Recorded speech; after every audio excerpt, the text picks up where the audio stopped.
Hey folks, it's Sam. I'm making this quick but very important recording about the upcoming eclipse in Virgo.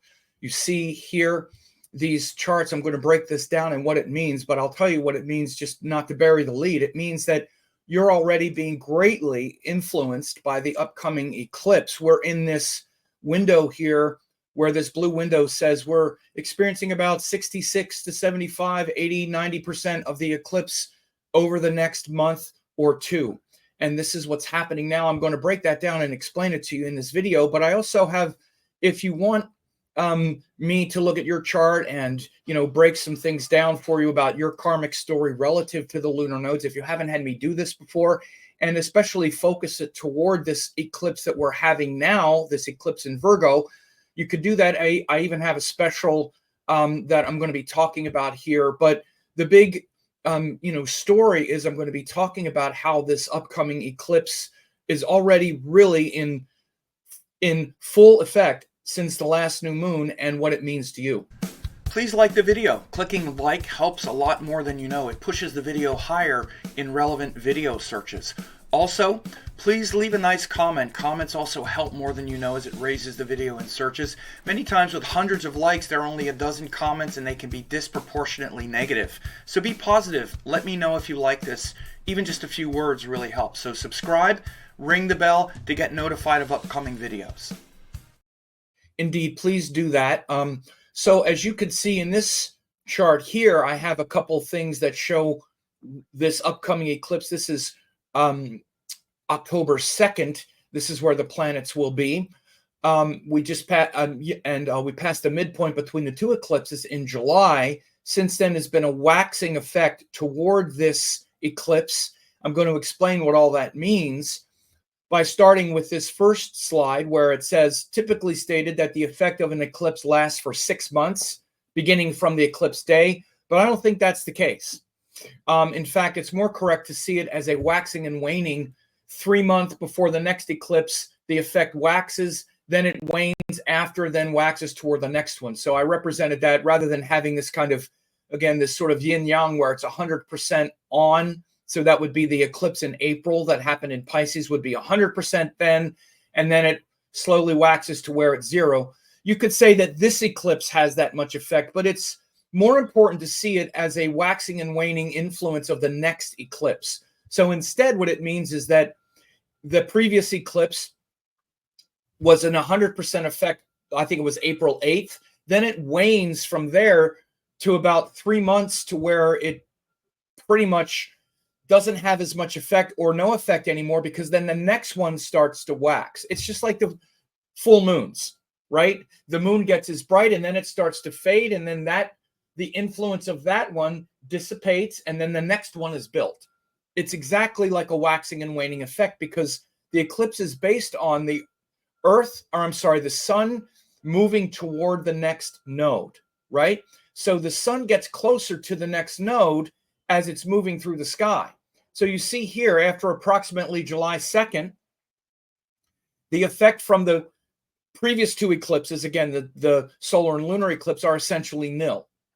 The last one recedes and the next one begins to build, as seen in these two diagrams. So this would be like the midpoint when the sun was here at about 2 degrees, or about 16 Gemini, about 2 degrees, or I'm sorry, on like a July 2nd. But it's like a dimmer switch slowly being turned up from the midpoint between two eclipses. The effect increases until full, then recedes, like you see here in this diagram. So July 2nd, it was 0. And then August 2nd, it's like 33%. Then September 2nd, it's like 66%. Then October 2nd, it's like 100%. Then November 2nd, it's down to 60% because now it's waning. Then again, when we get to November 2nd, it's 33%. Then December 2nd, it's about 0. And the next one starts to wax, just like a waxing and waning cycle. So this is very powerful. 1 month before and 1 month after the eclipse, the effect is the greatest. As it says, you'll feel the effect relative to your chart and the houses affected by the eclipse, whether you have any planets there or not. For example, I'm Gemini. I don't have any planet in Virgo, but I've been feeling the fourth house, you know, the emotions, the connection, the how settled am I? Even things like, where am I going to live? Am I going to stay here? Am I going to move? What's my, you know, where do I land? And, you know, that has been a big issue for me. And it's been a waxing influence that's really, in many ways, culminating in a lot of ways with the upcoming eclipse. It's getting more and more urgent where I need to resolve some, you know, certain things in my life. Now, again, as I said, if someone wants to understand this better in their life, I'm offering these readings so that you can understand the karmic story. Because again, it's not just, you know, this is your life and you have full agency and autonomy to understand this. Most people don't understand the nodes in their chart. So getting help and insight is very important when we have eclipses, because it's activating those buried parts of your nature. As it says here, Rahu, Ketu show the obsessions you have. Rahu is much more obvious because it's external, but Ketu shows major blind spots. And this is a Ketu eclipse. So it's bringing out your blind spots, but your blind spots relative to whatever house Virgo falls in. So it's going to be blind spots relative to, you know, if you're Sagittarius, it's blind spots relative to the 10th house. Right? With me as Gemini, blind spots relative to the 4th house, etc. But first you have to understand what are your native blind spots, right? What does it show in your chart? Because again, you feel a certain a kind of certainty that you're right, but it's a blind spot masking this deeper awareness, because even though you feel like you've been there and done that and you don't want to put time and effort into that, you also feel kind of entitled, like it should just happen naturally or easily, or everyone should understand your sense in that area of life.